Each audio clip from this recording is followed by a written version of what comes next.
Hey guys, how's it going? It's your Captain Yeehaw Yadam here, and continuing on with the week of Trafalgar Law.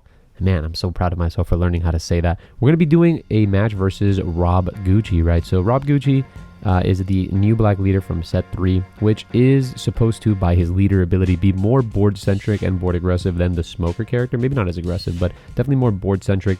If the CP9 engine is there alongside Kaku, Erdor, Bluno, and Fuguru, we're going to be having a little bit of a more difficult time getting to their face, so it's definitely the leader that people opt to use for a more aggressive meta.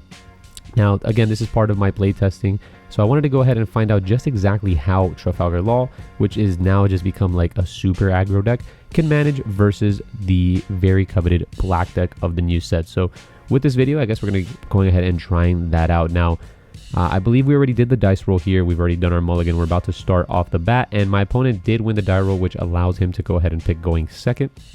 Usually, again, with Law, or me in general, I just find that I'd rather just go ahead and pick what's worse for my opponent and then take that and take it in strides. So I start with a chopper and pass, which isn't necessarily great, and my opponent is going to hit me with the classic little pass here, and usually they keep up 2, and it's always impact wave. So I'm going to swing in leader for 5. They're going to go ahead and impact with my chopper. It's always the same. And then I'm going to play a Zoro, and I'm going to go ahead and pass, right? So at 4 Dawn, he can't really knock out my Zoro unless it's a Kobe. And then if he's Kobeing, he's not doing exactly what he wants to do. He opts not to attack here because he wants to go ahead and drain me of resources. He sees that my hand is pretty darn weak, so he's going to go ahead and just try to use that as a giant. I'm going to go 5-5 Law restand pass, right?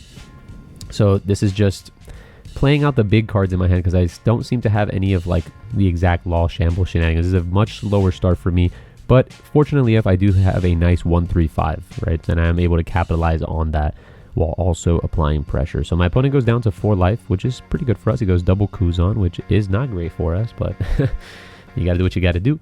And let's see if he opts to attack here. He still has 2 Dawn present. He's gonna go 7, and definitely I'll accept any cards in my hand. I'll take that nice 7. It goes back to my turn. I'm going to go now here to 7 Dawn, and I get to do some pretty cool shenanigans here. I'm going to go ahead and play Curly D for 2. Now, Curly D is going to go ahead and find me a Makino as the only target. I'm going to go ahead and shuffle the cards around. It's very important that the way that I like to do it is put my searchers into what they can hit on top, and then the cards that can hit below that, because there's a very high possibility with the Law deck, if you're playing Nami, that you'll see those cards in the future. I'm trying to decide exactly what I want to do for the rest of my turn here. I do have a way to shamble it up. Go ahead and pay a Dawn for the Nami, and then I'll swing 5 with the Zoro. It's just tough turns. He goes ahead and gives me a 1k. I'll go 5 with the leader. I do have another Law, thankfully, so that's always good. Gonna go ahead and 7 with the Law, and I'm just trying to be as aggressive as humanly possible. Play a Capone, and then I'm gonna go ahead and use the leader ability to add the Zoro back. That's going to go ahead and add the Curly D back, which is going to add the Zoro, and then I'm going to go ahead and opt to hit him for 6. There's no reason why we're not doing this, and the reason why I'm playing as aggressively as I possibly can, he's going to go ahead and impact with my Capone, which isn't great, right? But that's something that happens. It's very difficult to play around cards like that in Law, specifically because of the way that the leader ability works, that you kind of want to go ahead and play your cards out before you go ahead and do your declared abilities, just so you get a maximum amount of effects and value.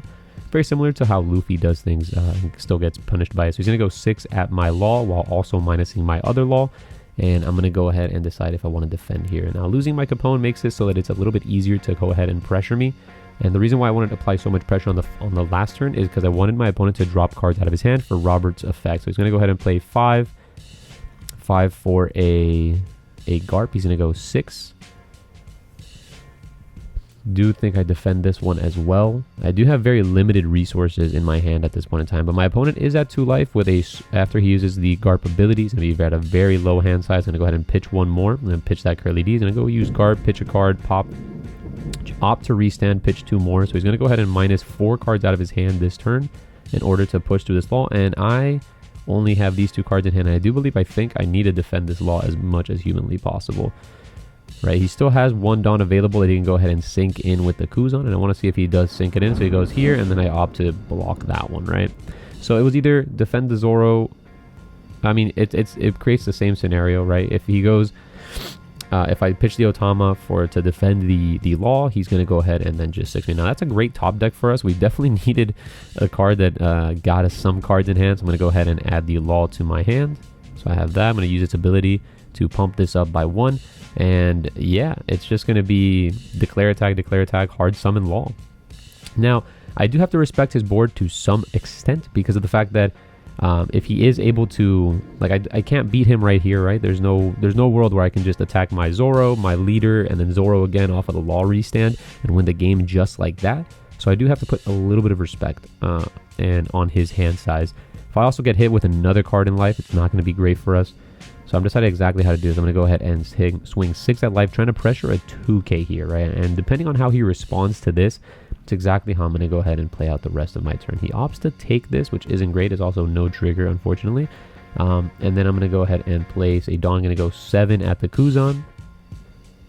All right, I still have 5 cards in hand. I mean, I still have 5 Dawn available, which is going to be exactly for the Trafalgar Law. Now, I could go 7 at the Garp, but I would go 7 at the Garp had my opponent given me a 2k when I went 6 at life. And that's kind of what I was trying to do because I wanted him to give me a 2k on the 6 at life. And I go 7 at Garp, 7 at Garp, which would most definitely remove it off of the board. Going to go 7, 7. And then he will let one go and he'll defend the other. Right. He's going to pass turn. He did pitch a Kobe there, which I'm not necessarily sure if that was the right move, but at least this puts me in a spot where I can't get lethal, right? Because at the end of the day, I only had 1k counter power in my hand. I have the Luffy in my hand, which I didn't really... I want to save as much as humanly possible. I want to get him to 0 and then use my Luffy to win the game. He's going to go, he's going to clear, and then he's going to go ahead and use Garp's ability here. Pitch a card, clear here. And then he plays double Borzolino, which is very tough. Very tough. He does have 0 cards in his hand right here, so I do have to hit him for exactly 6s, right? And he's going to go ahead and chum block a Borz. And then I'm going to go ahead and play... Yeah, it's again super duper tough, right? Because since he has 0 cards in hand, I do just have to hit him for 6. He is very cognizant that I do play the unblockable Luffy here, right? Because had he just given me that life, he immediately loses to the unblockable Luffy. But it seems like Nami's actually, funnily enough, going to have to get in there. One way or another, she's going to have to at least hit for 6. So maybe it was unnecessary to summon this Nami because now that, well, it's actually not bad because the Garp is going to now be forced to attack it. So I'm just going to go ahead and make her a 6k using their effects and then swing for 6. Just going to go ahead and allow Borzolino's going to go ahead and have to block this because once again, if he doesn't, no, they're just trolling. Because if he doesn't block this, I do still have double Nami effect that if I play the Luffy, I can go ahead and put 2 Dawn on him and like use that offensively, right? To go ahead and push through the Borzolino. And then he goes and wins the game because he can't have more than 2k counter. So it goes back to his turn. He sees a Kuzan, which is a great top deck. Lets him see an additional card, right? While also deploying a body. He's going to go ahead and attack my Nami for 5. And then he is forced to apply pressure here, right? And by applying pressure to my leader, he's going to give me cards in hand, and giving me cards in hand is very darn scary, but that's just the way the game goes. He's going to go ahead and hit me for 7. 7 I'm going to accept as well. And then he's going to go ahead and keep up 5 Dawn, right? So we do expect like an impact wave shenanigan to happen here, but there are no blockers, and I do have double Rusher. He has 1 card in hand. So I'm just going to go ahead and hit him for a nice little 5. He's going to probably impact wave me again and remove the Nami, which is unfortunate, right? It's going to require me to go ahead and have multiple targets. So there is a universe where I swing with the Nami first, then swing. But since I had double Rusher, it's irrelevant. So I'm going to go ahead and swing Zoro for 5. And then I'm going to go ahead and swing Luffy for game.